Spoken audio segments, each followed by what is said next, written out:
Bonjour, je suis 𝘾𝙪𝙤𝙚 et bienvenue pour cette leçon. So today we are looking into the first word of a simple affirmative sentence, which is the subject pronouns. In French, it's le pronom personnel sujet. So we know them. It's je, tu, il, elle, nous, vous, il, elle. Let's see them one by one. The first one is je, which is for I, and an example would be I'm putting away the books. Je range les livres. Je range les livres. Je range les livres. For this one, there is another form.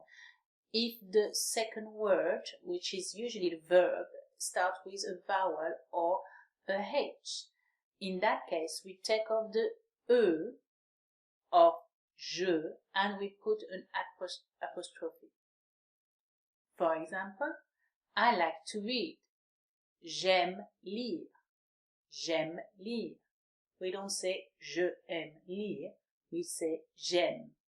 J'aime lire. J'aime lire. Then the second one is tu. Tu is the you for one person that we know. It's not polite to say tu to someone at a bank, for example. An example with tu, you come to the movie with me. Tu viens au cinéma avec moi? Tu viens au cinéma avec moi? Tu viens au cinéma avec moi? Then for the third person of singular, we have two possibilities only, not three. Two, which is il for masculine things or persons, and elle for feminine things or person. You remember that everything in French is as a gender, either feminine or masculine. So we need to know it. An example for il, Paul is tired, he is going to bed. Paul est fatigué, il va au lit. Paul est fatigué, il va au lit. Paul est fatigué, il va au lit. And for elle, for the feminine version, an example as well. Catherine is hungry, she wants to eat now. Catherine a faim, elle veut manger maintenant. Catherine a faim, elle veut manger maintenant. Catherine a faim, elle veut manger maintenant. Then we go to the plural. So we start with nous. Nous is for we. So this one is straightforward. An example for nous. We are going to find a solution. Nous allons trouver la solution. Notice the liaison I did with nous and allons. Nous allons, because it starts with a with a vowel. Nous allons trouver une solution. Nous allons trouver une solution. The following one is vous. Vous, V-O-U-S. Vous is for you, but only two of the you.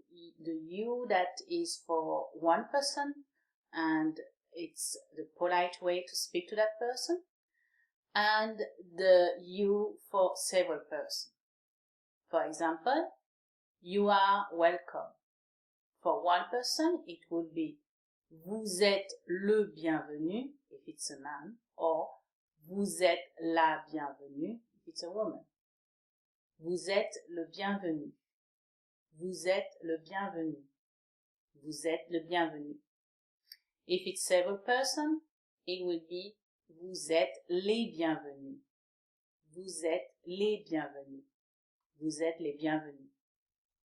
Then we have il and elle in plural, which is for they. And in English there is no difference, but in French, once again, there is the difference. We only need one masculine person or object to use il instead of elle. So an example with il. They take the bus to go to school. Ils prennent le bus pour aller à l'école. Ils prennent le bus pour aller à l'école. Ils prennent le bus pour aller à l'école. And to finish, we have elles in plural. It needs to be only feminine. Feminine things or persons, whatever, but only feminine. If there is one masculine, as I said before, you need to use il. But if it's all feminine, it's elles. An example with elles. Tomatoes are delicious. They come from the market. Tomatoes is feminine in French. La tomate. So we will say, les tomates sont délicieuses. Elles viennent du marché. Les tomates sont délicieuses. Elles viennent du marché. Les tomates sont délicieuses. Elles viennent du marché. That's it for this lesson. I hope you understand well the differentiation, especially between tu and vous and in and elle. Don't hesitate to go back into the sentences, the examples I gave you. Repeat after me, practice them, and don't forget to note them in your notebook. Thank you for watching. I'll see you in the next video. Au revoir. À bientôt.